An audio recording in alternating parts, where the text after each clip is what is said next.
Now it's nothing along those lines. Now you're working a machine. We went to visit U.S. Steel, this large, probably about, it's so big it's in 2 different cities. It crosses a border in 2 different cities between River Rouge and Ecorse. And you travel around. It's about a 2-mile trip from one end to the other end of the property. And everything is just giant.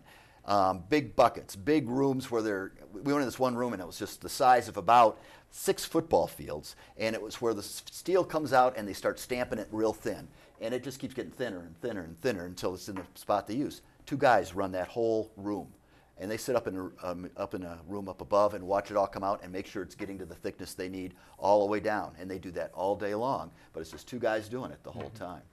And so you see, is this kind of like the this is the next phase of the Industrial Revolution, or the continuation? It's a little bit of the continuation. It's part of us becoming much more efficient, much more competitive, and using our knowledge base that we have here in the state to make sure we really know what we're doing. I really truly believe that Michigan has manufacturing in its DNA. We have started so many things here and got them going. And such a diverse type of companies, from Dow to Kellogg to the autos to the furniture, that you think, geez, we really kind of know how to do it, and then we know how to make it happen even better and better and better.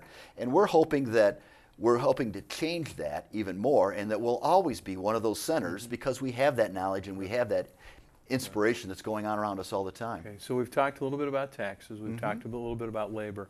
How about input costs? What do you guys do on energy and the electrical rate? Well, we felt very fortunate that the legislature worked out a plan for the energy future for Michigan. We were getting very concerned that we were going to be running out of energy, and as anybody knows, in a supply and demand situation, the less you have, the higher your price.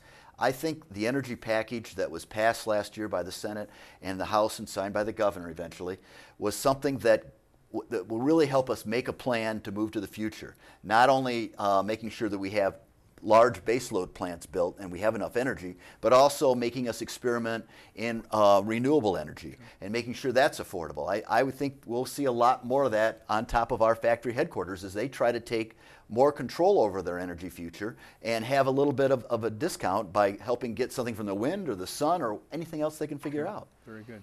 And so you guys had a very active role in that. Where do you see sort of raw material costs? I know that when I've been out visiting a lot of my manufacturing base, that's been a great concern. Oh, it is. And commodities have gone up and down in just this year. They're coming off their highs, but that doesn't mean they're ready to go and pick up again. I think everybody's a little skitterish right now with a global slowdown. China's not buying the steel they used to buy, so that slows all the steel prices, which in turn slows down the coke or whatever they might be pulling out of the iron ore. So it's really a trickle down that's happening, and a lot of it has to do with not being able to get the credit you need for your business. I can't tell you how many businesses I've talked to since it started in September who said, I asked them, what can we do for you? Well, we need to find a way to get better credit. We don't have any local banks. We need to have some banks that understand what we're doing. And it's something we're going to start looking at and figuring out, is there a way we can help with this? Because all the decisions are being made in New York, and they want to get out of the auto business. They want to get out of manufacturing. So we got to find somebody that wants to be in it. Talk about how the credit crisis has affected this recent September, because you bring that up.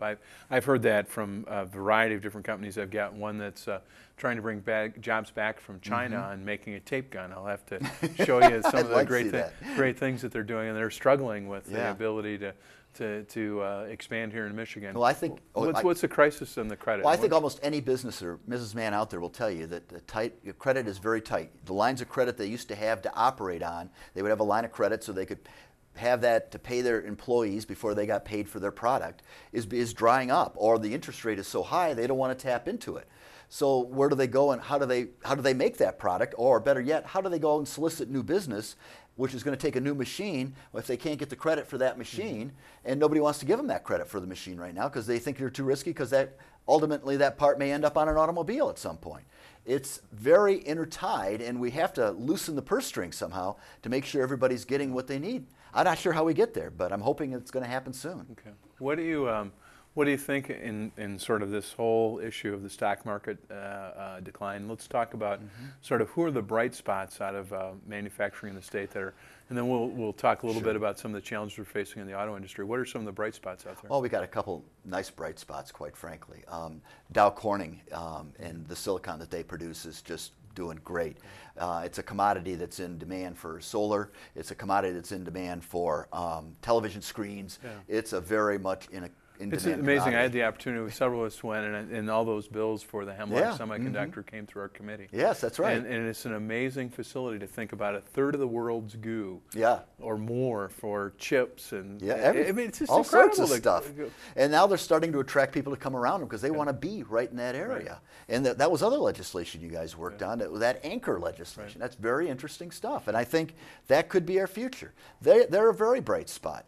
Kellogg's continues to just sell cornflakes worldwide all the time. I mean, it's just, you can go anywhere in the world and have a bowl of cornflakes, and that's comforting to me, you know. But they're doing well too. Very good.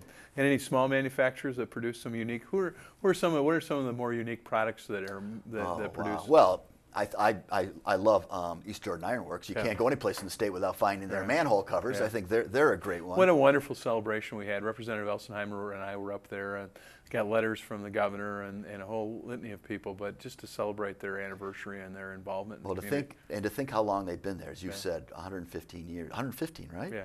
I mean, that's just amazing. Way in northern Michigan to be doing it to begin with. Right. And being that kind of foundry and being around that many years, many businesses don't even touch that. Have you ever had a chance up to visit Michigan Maple Black? No, I don't believe I have. They actually manufacture blocks of maple for a variety of different applications in the restaurant, and then also in the sort of in the chemical area where they need it for work tables. Okay, and they started about the same era, and they're one of those last surviving businesses from the lumbering industry. Wow! And so just kind of well, let me turn the tables and give you one on the other end. There are three companies. The best known is Barkmore, which is in the Mount Pleasant area. It's really just outside of Mount Pleasant. And they got started basically being wood chippers is what they are.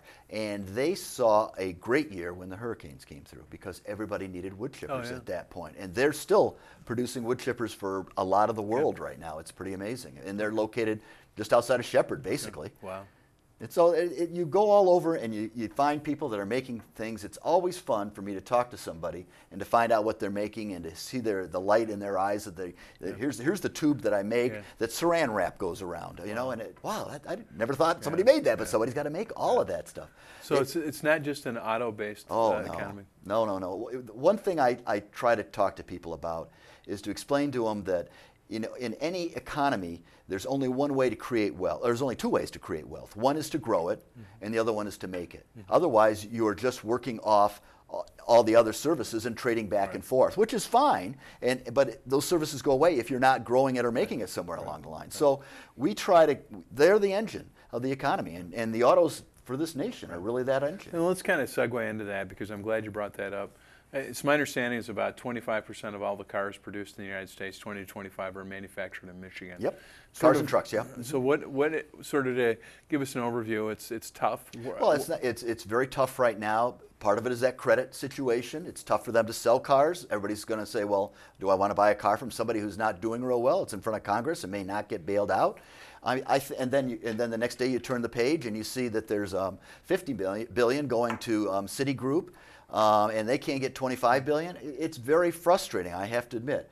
I think they were caught off balance when they first appeared. I think they thought they could go there and plead their case and just get the money, and they found out it wasn't going to work that way. So this week we'll find out if they're able to go back and do it. I think they'll be much more prepared and ready to talk about what they need to do. Do you have any idea how many people in the state of Michigan are members or involved with the auto industry? Oh, wow. The percentage of our membership is about 40% of our members are tied one way or another to the auto industry. Right. So whether they're making a part for a part or whether they're directly one of the big three. Okay, so you get the big three, and then talk through their supply chain. How does that work? Well, then there's the number one suppliers, or the tier one suppliers. Okay, and those would be like, for our listeners, who would that be? Oh, they'd be like Delphi. Okay. They'd be like Visteon. Okay. They'd be like American Axle. Okay. People that make transmissions. They'd be people that make dashboards, Lear, seats.